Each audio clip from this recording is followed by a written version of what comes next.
Bienvenidos a un nuevo episodio de Rodolfo Rojas Podcast, un lugar en donde vas a ser equipado, entrenado y capacitado como líder, discípulo, como pastor en este tercer milenio. Y queremos invitarle a que pueda suscribirse a Rodolfo Rojas Podcast en YouTube y también que pueda chequear en Spotify, que también nos puede seguir y puede apretar la campanita de notificación para estar recibiendo todos los episodios todas las semanas y así poder ser equipado y empoderado cada semana.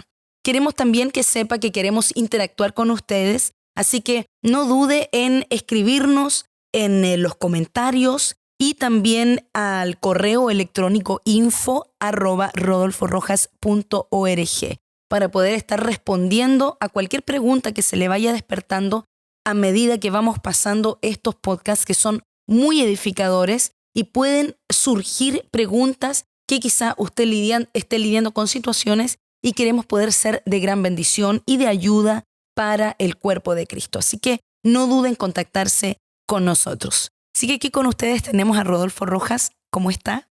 Muy bien, Leslie. Feliz una vez más de estar aquí contigo. Ya habían sido algunas semanas que no habíamos podido filmar, hemos estado todos muy ocupados, haciendo muchas cosas, pero aquí estamos de regreso nuevamente y siempre tu compañía es para mí muy gratificante y especialmente saber que estamos empoderando y ayudando tanto a líderes alrededor del mundo, a discípulos, a obreros y poniendo herramientas para poder edificar bien, también poniendo armas para poder pelear correctamente. Así que realmente estos podcasts con todos los mensajes que llegan todas las semanas, somos enormemente bendecidos.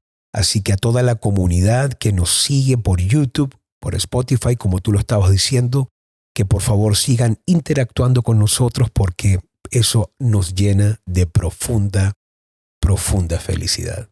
Así es, para mí es un gran privilegio y una gran honra poder estar aquí con usted. Siempre uno aprende muchísimo y se sueltan tantos temas que realmente sirven en la vida cotidiana como líder, como discípulo de Jesús. Creo que estos temas siempre nos empoderan de forma muy especial. Así es. Así que en esta mañana, tarde, noche, a la hora que estén ustedes conectándose, pero queremos tocar un tema llamado creciendo como líder. Y cuando hablamos de crecer como líderes, ¿usted a qué se refiere específicamente? Yo creo que la efectividad ministerial es una consecuencia de lo que está ocurriendo dentro del líder que está liderando dicha organización, ministerio. Cuando yo hablo de crecer como líder no me refiero tanto a una conquista externa, no hablo tanto de proyectos, tampoco estoy hablando de números. Estoy hablando de un crecimiento en el carácter, un crecimiento en experiencia, un aumento en revelación, un avance importante en el conocimiento. Y me he dado cuenta a través de los años, Leslie, que cuando un líder deja de crecer, repercute tan negativamente y de forma quizás no inmediata, pero paulatina, en todo aquello que él lidera. Y si uno se fija en la Biblia, a mí hay un pasaje que siempre me llamó mucho la atención, que concierne justamente al líder más grande que jamás pisó la tierra, nuestro Señor Jesús. El prototipo, nuestro ejemplo a seguir en lo que respecta al liderazgo. Y siempre me gustó este verso de Lucas, capítulo 2, verso 52 me parece. Y yo creo que la razón de por qué Lucas es el único que resalta este principio es porque él quiso ir a los comienzos de Jesús y poder realzar algunas cosas que los otros evangelios no tocaron. Y dice la palabra de Dios que Jesús crecía y te da 3 áreas en las que él crecía. Y fíjate que él, antes de tener este impacto ministerial, él primeramente creció en sabiduría, él crecía en estatura y él crecía en gracia gracia delante de Dios y delante de los hombres. Esto implica de que Jesús, una de las razones de por qué llegó a tener el ministerio que tuvo y por qué en 3 años y medio logró hacer lo que ninguna organización o iglesia logra ni con una trayectoria de 100 años, fue porque él se preparó. Y esto es lo que gente omite o pasan por alto cuando piensan en el ministerio de Jesús. Piensan que él no se preparaba, piensan que él no estudiaba, creen que él no se capacitaba. De hecho, el día que él entra en la sinagoga y dice que esta palabra se ha cumplido delante de ellos, cuando se le entrega el rollo de Isaías, hay un detalle que es importante notar cuando Jesús va a leer el rollo de Isaías. Dice que fue a la sinagoga y tomó el rollo como lo era de costumbre. Implica que él iba de forma seguida, continua a leer. Él era el verbo, él es el verbo hecho carne, pero eso no significaba que él no debía estudiar, que él no debía aprender, que él no debía perfeccionar sus dones o su carácter, o que él no tenía que tener un aumento en su conocimiento. Y ahí tú te das cuenta que un líder, por extraordinario que pueda llegar a ser, nunca puede dejar de crecer. Y eso es muy clave, especialmente cuando hablamos de ministerio, porque cuando un pastor o un líder de célula pierde esta hambre, pierde esta sed por tener un aumento en conocimiento, experiencias, eso inmediatamente, o como lo decía, de forma paulatina, va a comenzar a estancar a todos a su alrededor. Así que cuando yo hablo de crecer como líderes, me refiero no tanto a lo que ocurre fuera de ti, sino como aquello que está gestándose continuamente dentro tuyo. Y quiero decir 2 cosas más ahí. Eso tiene que ser diario, pero también tiene que ser constante. Y no importa que no saltes, no importa que no sea un correr rápido. No estoy hablando de un crecimiento que tiene que ser rápido. No. Todos los días dar pequeños pasos en este crecimiento interior como líder. Qué interesante, usted decía que hay líderes que dejan de crecer, mencionaba usted. ¿Qué factores cree usted que afectan a un líder o llevan a un líder a llegar a esta etapa de dejar de crecer? Yo creo que si hay algo que es contraproducente, es el instante cuando yo pienso o cuando la posición de líder se me va a la cabeza y dejo de ser un alumno. No importando el oficio, no importando la posición que tú llegues a tener, no importando que tú seas el presidente de una organización, el apóstol de un ministerio, el pastor de una iglesia, nunca puedes perder tu actitud de alumno. Tienes que ser discípulo, no importando a qué fase tú hayas sido elevado. Y cuando una persona pierde esta cualidad porque se le fue la posición a la cabeza y cree yo ya lo sé todo o yo ya sé demasiado, se está dando un tiro en el pie, se está hiriendo a sí mismo. Y por eso es muy importante notar que los grandes líderes de la historia, ellos murieron aprendiendo, murieron creciendo, murieron leyendo. Y tú te vas a dar cuenta, es muy interesante leer, por ejemplo, 2 de Timoteo, que es la última carta del apóstol Pablo.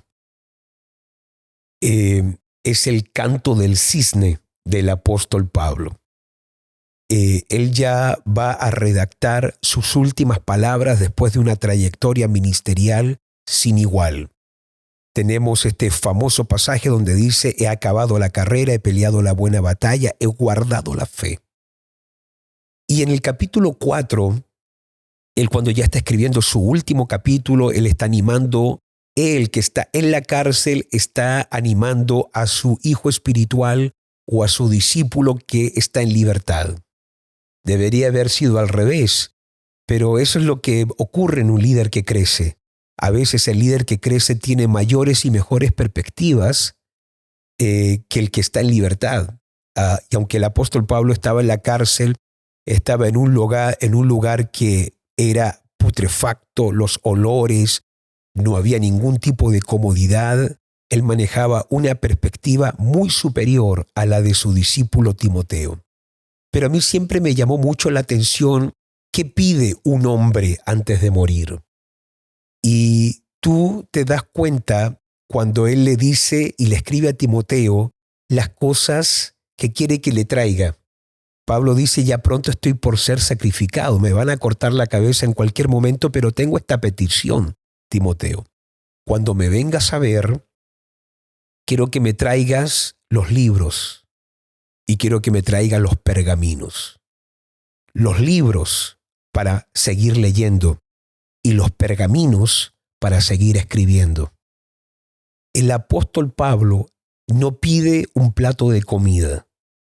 El apóstol Pablo no pide libertad, no pide una cama.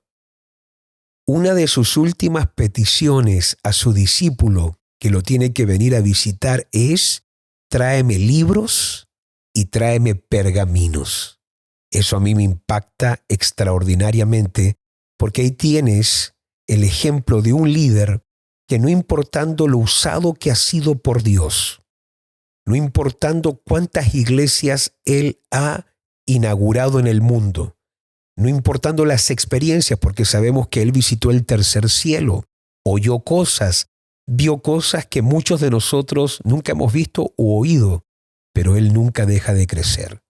De hecho, cuando él está visitando un cierto lugar, él dice, como vuestro propio poeta ha dicho, de un linaje somos. Y ahí te das cuenta que él se instruía cuando iba a un cierto lugar, qué escribían los autores de ese lugar, qué habían escrito o qué poemas habían dicho los poetas de aquel territorio. Y eso te revela que él se mantenía en un crecimiento, en una instrucción personal, y eso es muy clave. Y cuando hablamos sobre qué factores son los que hacen que ciertas personas no crezcan o se mantengan creciendo, para mí eso es lo primero que yo rescato. Lo segundo que yo diría es que, no importando tu posición, tu liderazgo, no dejes de leer, no pierdas tu hambre de aprender. Yo acostumbro a decirle a los pastores, y yo sé que fue fuerte cuando lo dije en estos días en el retiro pastoral, porque dije algo que sonó fuerte, aun cuando yo lo dije me saltó algo, porque yo dije que tengo poco respeto por alguien que no lee. Y la razón de por qué lo dije de esa forma es porque quería acentuar algo, porque creo que cuando nosotros dejamos de leer, dejamos de aprender. Cuando nosotros dejamos de aprender, nosotros perdemos la pasión por enseñar. Y cuando dejamos de enseñar, es ahí cuando comenzamos a estancar a la gente. Cuando un líder, Leslie, ya no aprende más, no quiere estar enseñando. En vez de ser un río de conocimiento, en vez de ser un río de revelación, se vuelve en un estanque, en un pantano.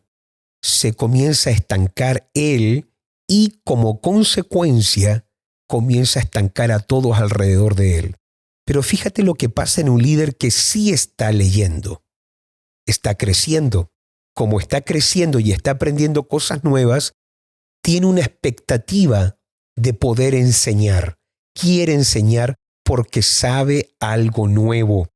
Y esa expectación o ese deseo por la enseñanza inmediatamente genera una expectación en aquellos discípulos o alumnos a quienes se va a dirigir. Entonces yo creo que es muy clave, Leslie, ese hambre. Y tú eres profesora, tú has sido rectora de escuela y tú sabes muy bien que no importando cuánto un profesor lea o qué título tenga, el mantenerse preparando es importante, ¿verdad? Claro, claro. De hecho, un profesor, por ejemplo, nunca deja de, ¿cómo se llama? nunca deja su profesión. Uno nunca llega como que a un estado final, sino que el conocimiento va avanzando, uno tiene que ir aprendiendo cosas, uno tiene que ir actualizando el conocimiento, y eso es algo que de hecho a lo largo del ministerio yo lo he aprendido mucho de usted, estando cerca de usted, el hecho de que usted siempre esté aprendiendo, impartiendo cosas nuevas, eso me ha llevado a mí a un río de poder. Yo también quiero ese mismo espíritu, yo quiero también poder ser una persona, y eso nos mantiene también siendo una persona atractiva a la hora de enseñar. Por ejemplo, para mí, escuchar enseñanzas y siempre trae algo nuevo, siempre hay vocabulario nuevo, eso lo mantiene a uno con un hambre continuo. Claro. Y ese hambre uno lo genera también hacia abajo, los discípulos. La gente se da cuenta. Sí. Que aquí hay alguien que viene preparado. Exactamente. Que no está inventando algo, sí. Sino que se preparó. Y ahí también yo pienso que es muy importante cuando hablamos de crecimiento, que uno se ponga una meta. En estos días estábamos hablando con algunos líderes de jóvenes y yo les puse la meta de un libro a leer.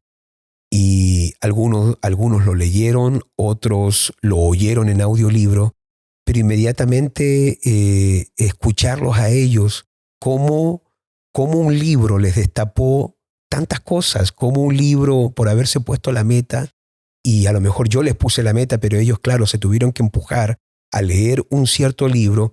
Inmediatamente este libro de liderazgo les destapó tantas cosas y ellos se les activaron muchas cosas.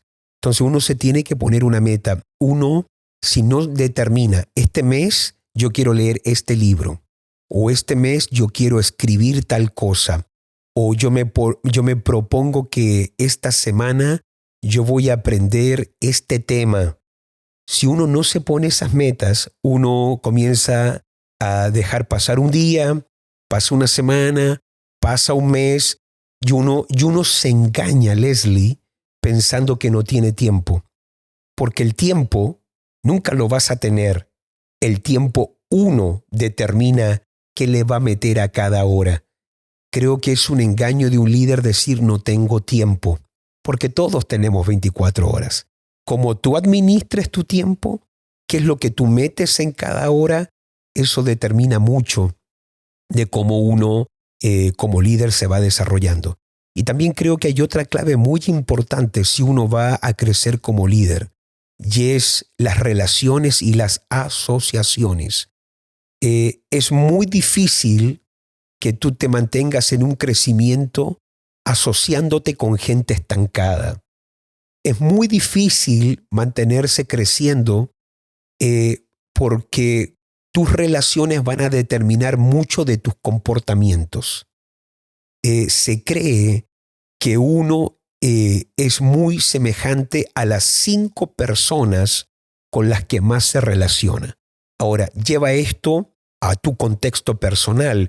Imagínate, tú solamente te asocias con 5 personas que son mediocres, que no crecen, que no avanzan, que critican, que se sienten bien con su mediocridad. Finalmente eso se te va a pegar. Ahora es inevitable no reunirse con ciertas personas. Uno va a tener amigos que uno ama, que a lo mejor no son de excelencia, o familiares que a lo mejor no son productivos y con los que hay que pasar tiempo, pero trata de meter en tu círculo 1 o 2, o 1 por lo menos, que te desafía a eso. Porque cuando en tu círculo de relaciones tú tienes a alguien que sobresale, que te empuja, que te lleva más allá, que cuando tú tienes a alguien en tu círculo que te desafía a un crecimiento, eso se vuelve en un motor que te va a propulsar a querer ser mejor. Y cuando tú tienes a alguien en tu círculo que tiene hambre, ese te genera hambre a ti por más. Entonces uno no se puede engañar. Uno va a tener que meter en los horarios que tiene del día, ya en esta hora voy a escuchar algo, en esta hora voy a leer algo y en esta hora voy a escribir algo. No tiene que ser todo el día, pero dentro de tus 24 horas o dentro de tus 12 horas de productividad, mete 1 hora para aprender. En Suecia, por ejemplo, los policías dentro de su jornada de trabajo tienen por obligación 1 hora de gimnasia. Eso está dentro de su horario y de su jornada de trabajo. A ellos les pagan 1 hora por hacer pesas, hacer ejercicios, porque eso no solamente les contribuye para el bien de ellos. En un momento de emergencia, su fuerza, su destreza va también a ser clave si es que salvan o no salvan a una persona. Y para nosotros como líderes también, esa hora que nosotros dediquemos a aprender en el día para leer, oír o escribir algo, va a ser determinante en ese momento que tengamos que enseñar o tengamos que impartir o tengamos que entregar algo. Así que metamos en nuestras horas del día eso y también metamos dentro de nuestro círculo de relaciones gente que tiene hambre y con la que nos podamos asociar. Y yo creo que eso yo lo veo sumamente clave. No sé si ahí tú sientes algo o qué percibes ahí. Claro que sí, yo creo que en todo círculo uno debe tener personas que tengan esta hambre por mejorar, por la excelencia, pero también yo creo que depende mucho de uno, porque uno puede tener también personas que a lo mejor tienen este espíritu de excelencia, siempre están continuamente creciendo, pero si en uno no está el interés, también uno puede estar al lado de una persona que puede darte y uno no tener la sabiduría suficiente como para también hacer las preguntas claves y correctas. Exacto. ¿Verdad? Sí. Entonces yo creo que también mucho depende. Uno puede estar al lado de una persona súper excelente y no darse cuenta que yo puedo aprender de esa persona. Wow. Has ¿no? tocado un punto súper importante allí. Has tocado un punto, mira, escuché a alguien decir esto en una oportunidad. Cuando te encuentres con alguien que se especializa en algo, tus preguntas, lo que tú acabas de decir, le diste en el clavo ahí, tus preguntas son determinantes para decodificar el espíritu de alguien para que te entregue tesoros que él tiene y que tú no conoces. ¿Sabes qué? Yo he estado y he oído a gente haciéndole preguntas. Recuerdo que estábamos una vez, hace muchos años atrás, con un hombre de Dios que se movía en fe y en milagros. Y estábamos como en una escuela bíblica, éramos jóvenes. Y recuerdo que él enseñó y hizo la pregunta a los alumnos que estábamos ahí, ¿qué preguntas teníamos? Y uno le pregunta, ¿y qué club de fútbol le gusta a usted? No está mal porque somos jóvenes, pero cuando tú estás frente a un hombre que maneja códigos en milagros, códigos en fe, ese hombre carga tesoros que tú no tienes y esos tesoros, el código para descargarlos es las preguntas que tú les vas a hacer. Está bien, él se puso a reír si me gusta tal y tal equipo, pero tu pregunta podría haber descargado algo sumamente importante. Cuando estés frente a alguien que maneja códigos financieros, pregúntale por eso. Cuando estés frente a alguien que maneja un código en fe, habla respecto a eso. Porque cuando tú estás frente a alguien que maneja un cierto conocimiento o posee una cierta revelación, esa gente está esperando que alguien le haga la pregunta del millón, de cómo lo logró, cómo lo hizo, qué secretos maneja en esa área. Y cuando esa persona escucha que hay hambre por la revelación que él o ella posee, inmediatamente le metiste la llave al cofre y esa persona te va a abrir el cofre y te va a sacar algunos tesoros por haber hecho las preguntas correctas. Lo que acabas de decir ahí fue muy, muy clave. De hecho, estábamos el otro día estábamos cenando con unos pastores. Fue tan hermoso lo que se gestó porque mientras conversábamos de cosas triviales, pudimos ver con mi esposo una unción, había algo de parte de Dios en ellos y quisimos aprovechar ese momento y le hicimos una pregunta que desató tanto tesoro, desató tanta riqueza y de repente una conversación entre bromas y chistes y risa. De repente se comenzó a generar un ambiente de tanta unción, de tanta honra en el lugar y logramos y terminamos esa noche conversando, siendo impartidos de códigos, de experiencias, de cosas tan claves que uno necesita en este tiempo. Fue de tanta edificación y a veces uno tiene personas a su lado que a lo mejor son consiervos, son personas que están a lo mejor, que uno suele ver, pero cuando uno no tiene esa revelación, a veces uno puede abortar tanto. Claro. ¿Verdad? Porque también ahí tocas un punto importante, porque no se trata solamente de aprender de arriba, se trata de aprender de un consiervo. Un discípulo te puede enseñar. Salomón dijo aprender de la hormiga. Es decir, uno puede aprender de tanta gente. Perdona, estabas hablando ahí. Sí, no, yo creo que de todos uno puede sacar tanta enseñanza. Cuando está el hambre, exacto, uno alrededor siempre uno va a encontrar semillas y bueno, conocimiento, revelación de todas partes, ¿verdad? Pienso en el impacto, porque yo creo que independientemente si una persona está creciendo o no está creciendo, uno está dejando un impacto. Una persona que no se prepara está dejando o ya sea una herencia o está repercutiendo en su generación o en la organización o en su iglesia o en el ministerio que maneja.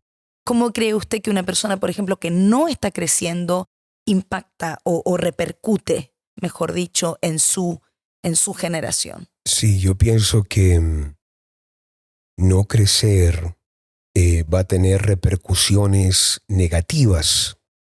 Creo que una de las cosas que ocurre es que se genera un conformismo, se produce un estancamiento y también se establece una cultura muy mediocre. Cuando un líder comienza a generar eso, se vuelve en el tapón de cualquier cosa que lidere, así sea desde un club de fútbol a una empresa, a una familia. Mira qué interesante lo que dice Oseas 4:6, me parece que es, donde dice: mi pueblo fue destruido porque le faltó el conocimiento. Y una de las cosas que Dios dice también dentro de ese pasaje: por cuantos ustedes desecharon el conocimiento, yo desecharé a sus hijos. Fíjate lo serio que es menospreciar el crecer. Fíjate las consecuencias atroces que hay en no poseer el conocimiento que Dios espera de ti. Lo que está diciendo ahí, que va a haber una repercusión por no haber manejado un conocimiento, eso va a repercutir en consecuencias negativas, dice Dios, en tus hijos. De manera que cuando tú lees algo, eso queda como un legado. Y cuando tú dejas de aprender algo, también lo dejas como un legado. Y fíjate lo serio, por cuanto ustedes desecharon el conocimiento. Y aquí hay que aprender algo. La ignorancia no siempre fue algo que escapó a nuestro control. La ignorancia no solamente es un legado, la ignorancia es una decisión. Eso es muy importante entenderlo. Por eso Dios se enoja con su pueblo, porque estaba la tribu de los levitas. Cuando tú ibas a un levita que estaba consagrado a las ofrendas, al templo y a manejar el conocimiento de la ley, cuando tú ibas a un levita con una duda sobre qué decía la Torá o la ley, él era el experto. Él nació, él se formaba, él vivía para enseñarle la ley a su pueblo. Y cuando un levita no manejaba conocimiento, si el que estaba consagrado para conocer la ley no tenía conocimiento, ¿qué se podía esperar del resto de las tribus de Israel? Y por eso Dios se enoja. Está molesto en Oseas 4:6 y le está hablando a aquellos que deben poseer el conocimiento de la Torá, de la ley, y les dice: ustedes fueron destruidos no porque les faltó ejército, No fueron destruidos porque no tenían las armas correctas. No, Señor. Ustedes fueron destruidos porque escogieron la ignorancia. Ignorancia es una decisión. Tú decides no leer, tú decides no aprender, tú decides que la Biblia sea un libro lleno de polvo en tu escritorio. Tú has decidido eso. Perfecto. Por cuanto tú decidiste ser ignorante, yo voy a decidir menospreciar y desechar a tus hijos. Tus hijos no van a tener la relevancia. Tu generación no va a tener la importancia que merecía por cuanto tú decidiste que conocerme a mí, conocer mi palabra, manejar revelación de lo mío, para ti no fue importante. Eso es sumamente serio. Entonces ahí tú te das cuenta que el no haber desarrollado conocimiento, el no haber poseído ciertas instrucciones, inmediatamente eso va a perjudicar, va a tener una consecuencia negativa en todo lo que nosotros hacemos. Entonces yo me he dado cuenta, y en nuestro ministerio también, tú te das cuenta inmediatamente. En estos días escuchaba a alguien que va a la escuela de Reino y me decía que había hecho esa clase anteriormente, pero que hubo un mentor que dio esta charla. Como él ya había pasado por esta charla antes, él ya venía como programado ya lo que iba a oír. Él ya pensaba, bueno, van a tocar este y este punto. Pero dice que la exposición como lo puso, dice que le dio una forma nueva, diferente de ver, y aprendió algo. Y aquí es importante una cosa, especialmente para nosotros los pastores, por ejemplo. Digamos que vamos a predicar de David y Goliat. ¿Quién no conoce el final de David y Goliat? ¿Quién no sabe ya cómo va a terminar esa historia? Si es una historia que venimos escuchándola desde la escuela dominical, desde que nosotros tenemos uso de razón. David enfrenta a un gigante llamado Goliat y Goliat sale a él con su paje de armas y es grande, es un gigante, David es pequeño y David viene con la onda. Digamos que Dios te da una palabra que tienes que ministrar desde ese capítulo. ¿Cómo afrontas la situación de dar una enseñanza con una historia que ya está pero súper mega repetida? Es ahí donde viene el arte del expositor, de presentar este capítulo y esta enseñanza desde una óptica, desde una perspectiva tan única que la gente diga, esto yo nunca lo oí. Ahí viene la preparación, ¿viste? Esto yo nunca lo escuché. Esto yo nunca lo vi de esta forma. Yo me encontré frente a eso el año pasado, me parece, cuando hablamos sobre aprovechándonos de la adversidad. Y el Señor me dio la palabra justamente de David y Goliat. Y yo tuve una lucha por 2 semanas. Porque yo decía, ¿cómo afronto esto? ¿Desde qué perspectiva lo puedo presentar? Y era una guerra. Era el capítulo más fácil, pero se me volvió también en un capítulo muy complicado porque no solamente quería llegar y lanzar una historia más, sino que yo quería que fuera cautivante. Y ahí viene la preparación del líder. Pero algo que me decía también esta persona que había estado en la escuela de Reino y que había escuchado a este mentor, que había expuesto algo de forma tan única, dijo esto. Por primera vez era como que estaba oyendo el tema por primera vez y entendí lo que antes no había visto. Y eso me encajó, porque dice el Señor en la parábola del sembrador que los de junto al camino son aquellos que cuando oyen la palabra y no la entiende, viene el malo y la arrebata. Fíjate el detalle de los de junto al camino. Son aquellos que oyen pero no entienden. Como no la entendieron, Satanás le puede robar la semilla sembrada. Y aquí viene la razón de por qué Jesús enseñaba tanto con parábolas. Porque Él enseñaba lo difícil, lo eterno, lo divino en un lenguaje contemporal. Es decir, Él explicaba lo que estaba pasando en el cielo dando una parábola de un sembrador, hablando del pescador que echa las redes para pescar, hablando de cómo la levadura puede leudar, cómo un poquito de levadura puede leudar toda la masa. Hablaba de cosas tan cotidianas porque él de esa forma explicaba lo eterno, lo difícil y lo divino. Porque Jesús sabía que para que Satanás no robe una palabra, para que el enemigo no pueda meterse en el corazón de alguien y quitarle lo que está aprendiendo, tiene que la persona entender. Por eso, alguien que enseña tiene que venir muy convencido de que no solamente él lo entienda, sino que lo exponga de una forma que cuando él lo ministra, la gente diga, wow, no lo había visto, nunca lo entendí así, ahora lo entiendo. Cuando alguien entiende, tiene luz. Cuando alguien tiene luz, las tinieblas no tienen lugar en ti para robártelo.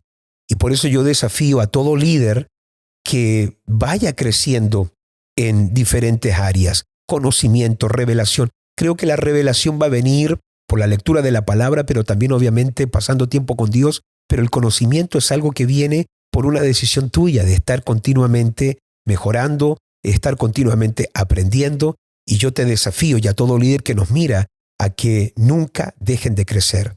Así que, ¿cómo repercute negativamente?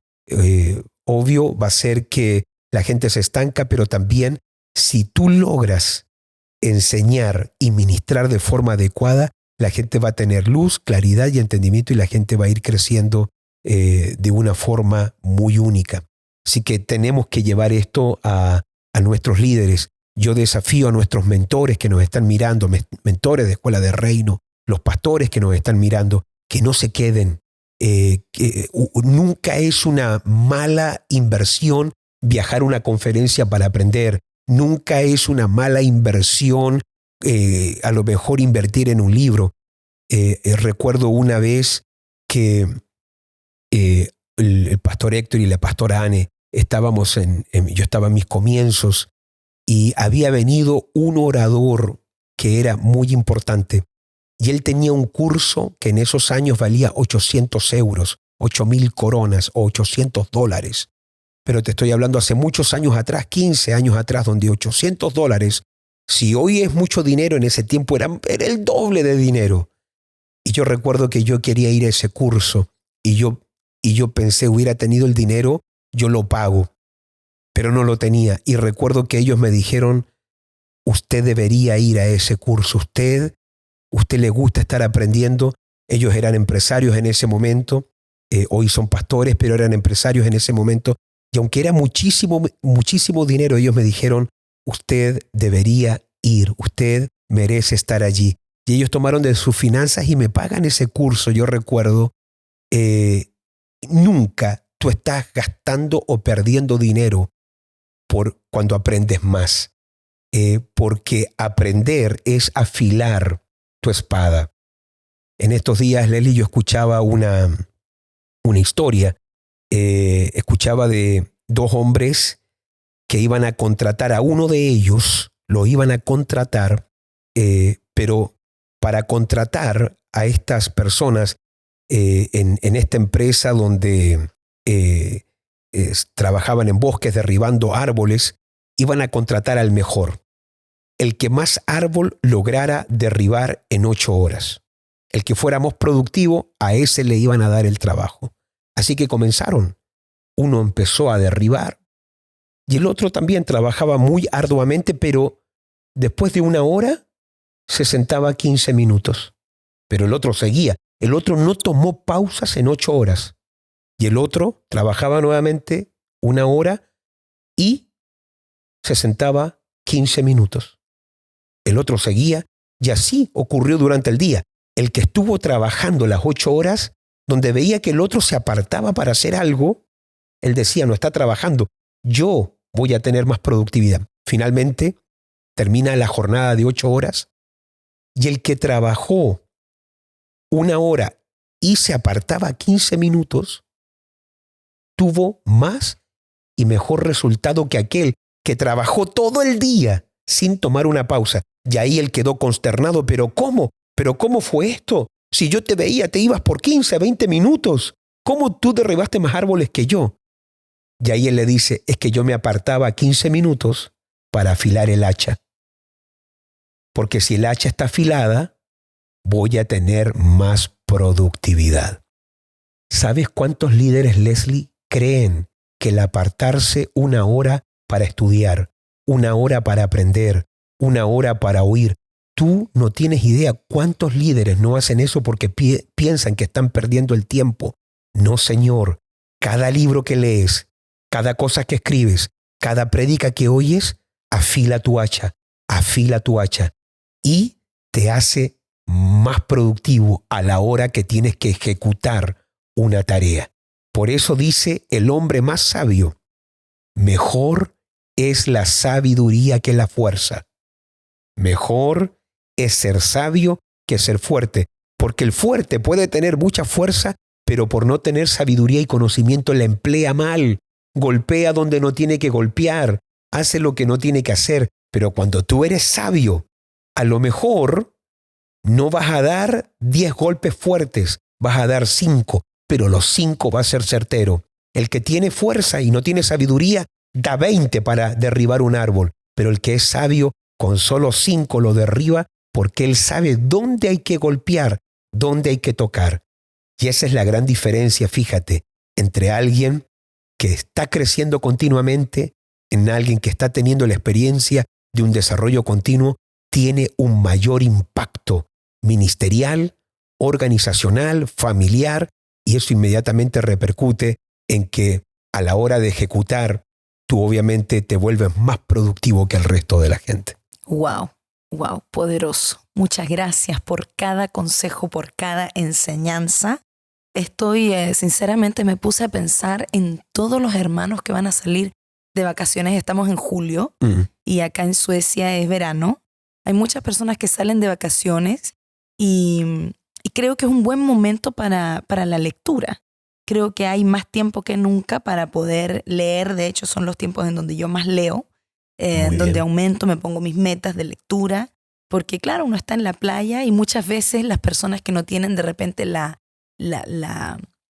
costumbre de leer se van a dormir. Pero aprovechen el tiempo, ¿verdad? Sí. Pide consejos a los hermanos que salen. Mira, ahora que dice eso, yo me acuerdo una vez, estábamos con Leila, nos fuimos de vacaciones. Y recuerdo estar en la piscina. Y habemos en la piscina diferentes etnias. No voy a nombrar culturas ni países. Pero éramos de diferentes nacionalidades. Y estaban los niños jugando, los padres tomando sol. Pero había una familia donde los niños, después de jugar, se sentaban a tomar sol y los 2 niños con un libro. El papá tomando sol con un libro y la mamá tomando sol con un libro. Era una familia. Y es ahí donde yo tomé a Gabriel y a Madeleine y yo le dije, mira, un día ellos van a ser jefes. Ellos un día van a ganar más. Mucha gente va a decir ese día que es injusta la vida. Pero fíjate, ellos están de vacaciones igual que nosotros. Pero ellos saben que aunque uno está de vacaciones, uno nunca deja de aprender. Y es ahí donde yo comencé también a insertar en mis hijos la cultura de que en vacaciones siempre se tomen un tiempo para leer un libro. Eso es tan clave. Y también yo siempre le digo a los obreros que salen de vacaciones, tomen vacaciones, coman rico, tomen vacaciones y tomen sol y báñense, diviértanse, pasen tiempo con la familia, pero no tomen vacaciones de Dios. No tomen vacaciones de la Biblia. Nunca se toma vacaciones de la oración. No porque estoy de vacación, yo me voy a olvidar de la palabra, yo voy a pasar en la playa. No. Uno tiene que volver y por eso tú vas a ver familias mediocres. Familias que no se mejoran porque dejaron de aprender, dejaron de avanzar, dejaron de desarrollarse. Y por eso vas a ver familias que sobresalen se destacan porque aun cuando tienen la excusa perfecta, Leslie, para decir estoy de vacaciones, ahora yo quiero mi tiempo libre, no quiero que nada me moleste, aunque tienen la excusa perfecta porque están de vacaciones, ellos dicen yo quiero seguir aprendiendo. Eso hace toda la diferencia en un líder, pero en una familia también y en los hijos, con qué cultura ellos van a crecer. Así que cuando tus hijos te ven a ti leyendo, tú estás dejando un legado. Cuando tus hijos te ven a ti aprendiendo, tú les estás dejando una herencia para que ellos también lo hagan en el futuro. Nunca dejemos de crecer, nunca dejemos de leer, nunca dejemos de aprender, nunca dejemos de conocer más a nuestro Dios. Amén, excelente. Muchas gracias por cada consejo y como les decía de un inicio, si tienen preguntas, interactúen con nosotros, háganos saber que esto le está edificando, que esto le está empoderando ahí donde usted está. Así que no sé si tiene algún consejo final para las personas que nos están viendo, oyendo en este podcast. Sí, bueno, como te decía, tenemos que ser personas que en ningún momento perdemos el filo. No perdamos el filo, porque tener un líder agotado, un líder cansado, porque emplea tanta fuerza por falta de sabiduría, eso genera retrocesos en el llamado, retrocesos en el ministerio, y tener a un líder que está vigente. Cuando tú eres vigente, cuando tú eres alguien que está actual, que está aprendiendo. En estos días yo le decía a algunos discípulos, yo trato de mantener una X cantidad de predicaciones escritas. Yo tengo en este momento tantas predicaciones escritas que si yo hoy no escribiera más, tendría por mucho tiempo, porque he generado una cesta llena. Me gusta la abundancia. Me gusta la abundancia en todas las áreas. Me gusta la abundancia financiera, pero me gusta la abundancia también en predicaciones. Estoy en la meta ahora de aprender toda la semana 5 palabras nuevas. Estoy en eso. Me gusta la abundancia en el lenguaje. No me gusta moverme siempre con las mismas palabras. Quiero estar todo el tiempo creciendo en vocabulario. Se dice que la gente pobre manejan las mismas 300 palabras, pero la gente próspera tienen un contenido o manejan más de 600 palabras, el doble. Fíjate que el lenguaje, el vocabulario también repercute mucho en cómo tú ejecutas cosas en tu vida. Por eso uno tiene que tener esa hambre por aprender. Nunca le hagamos culto a la mediocridad. Nunca le hagamos culto a la ignorancia. Nunca le hagamos culto a ser una persona que habla mal o que se expresa mal. Yo vengo de un tipo de cultura, yo crecí en un tipo de familia donde si se hablaba bien, uno se burlaba del que hablaba bien y uno estimaba al que hablaba mal. Yo vengo de una familia y de un tipo de cultura donde pronunciar la S se ve como te crees alguien y comerse palabras, eso es ser del pueblo, eso es ser, tú eres de los nuestros. Procurar excelencia se veía mal, ser mediocre, eras aceptado. Entonces por eso hay que tener mucho cuidado. Uno tiene que decidir, yo quiero ser mejor, yo quiero aprender más y yo quiero desarrollarme para ser un mejor líder. Ese sería mi consejo final. Muy bien, muchísimas gracias por cada consejo, por la impartición. Creo que todos podemos acordar en lo mismo. Así que, mis amados oyentes, todos los que nos siguen por redes sociales, por las plataformas, queremos que nos puedan seguir. No te pierdas el próximo podcast con Rodolfo Rojas, un canal en donde extraerás una universidad de conocimiento y de equipamiento para ser un líder insigne en este tercer milenio.